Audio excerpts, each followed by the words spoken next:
Halo semua, kali ini kita akan membahas tentang karakteristik anak berbakat. Sebelumnya, perkenalkan, nama aku Dwi Nur Hayati, mahasiswa pendidikan khusus Universitas Negeri Jakarta.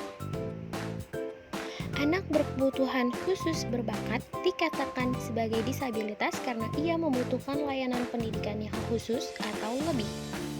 Definisi anak berbakat secara umum menurut Warnandi tahun 2008 adalah mereka yang karena memiliki kemampuan-kemampuan yang unggul mampu memberikan prestasi yang tinggi.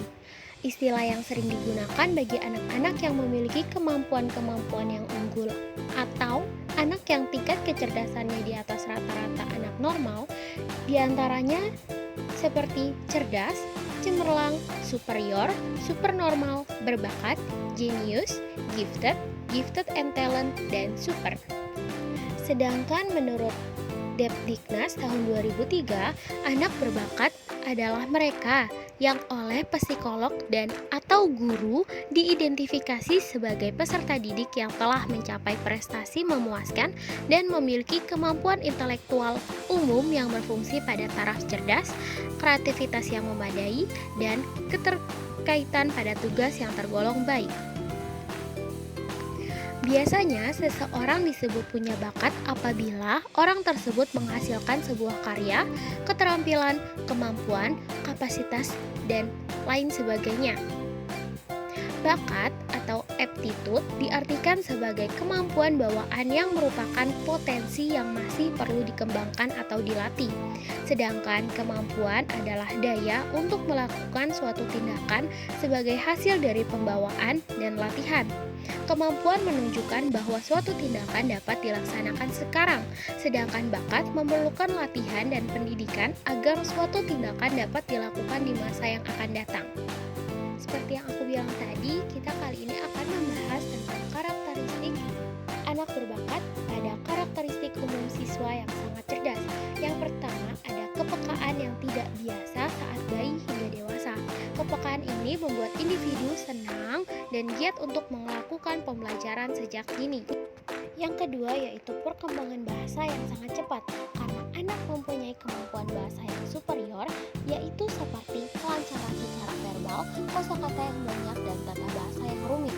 Yang ketiga yaitu siswa senang belajar, karena siswa tersebut mempunyai ingatan yang efisien dan kapasitas yang tinggi, serta memiliki kemampuan yang besar sehingga siswa ingin mencari tahu hal baru. Yang keempat yaitu superioritas akademik. Contohnya seperti anak melakukan pengamatan yang tajam dan tidak mudah berputus asa. Yang kelima yaitu analisis dan pemecahan masalah yang superior, yaitu siswa yang dapat berpikir secara imajinatif, kreatif, dan tidak mudah berputus asa. Yang keenam yaitu energi tinggi dan antusias. Siswa mempunyai rasa ketertarikan lebih tinggi dalam mengerjakan angka dan puzzle. Yang ketujuh yaitu kecenderungan pada sesuatu yang baru, yaitu siswa mempunyai keingintahuan yang tinggi untuk mengeksplorasi tentang bagaimana dan mengapa.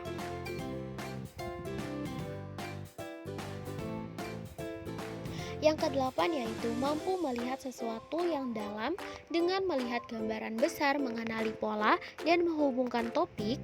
Siswa cenderung akan memikirkan sesuatu yang abstrak, rumit, logis, mendalam, dan fleksibel. Yang kesembilan yaitu memanipulasi sistem verbal, matematik, artistik, atau simbol, yaitu anak akan menggunakan keterampilan berpikir tingkat tinggi yang strategis dan efisien.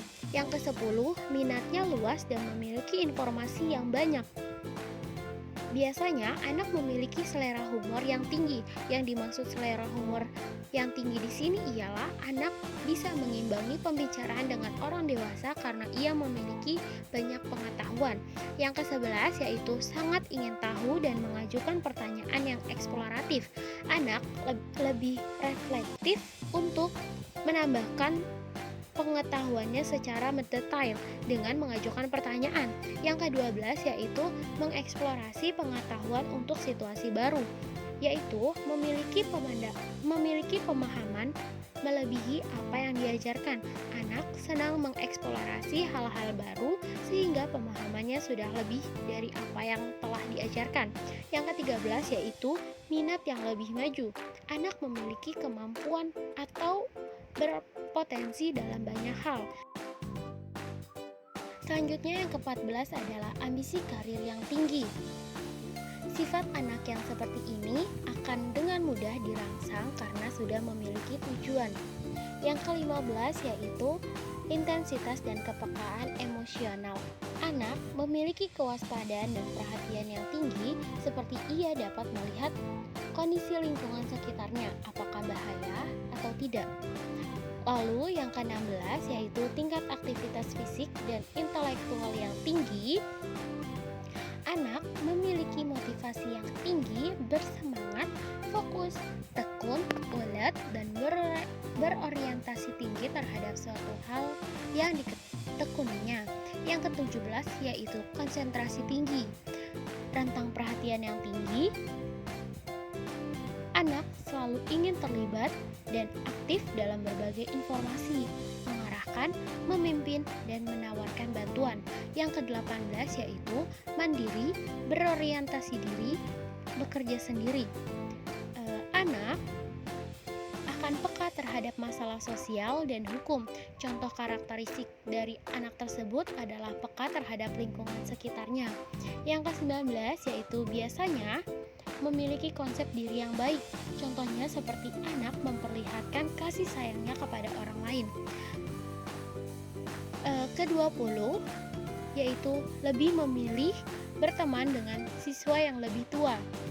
Biasanya karena anak memiliki empati yang kuat, pemikiran moral, rasa keadilan, jujur, jadi anak sudah lebih dewasa dari umur yang seharusnya. Yang terakhir yaitu pembaca dini dan antusias, membaca tanpa paksaan atas dasar keingintahuan diri sendiri. Sekian yang dapat saya sampaikan, kurang lebihnya mohon maaf. Terima kasih. Dah. Sampai bertemu di tugas selanjutnya. Bye-bye.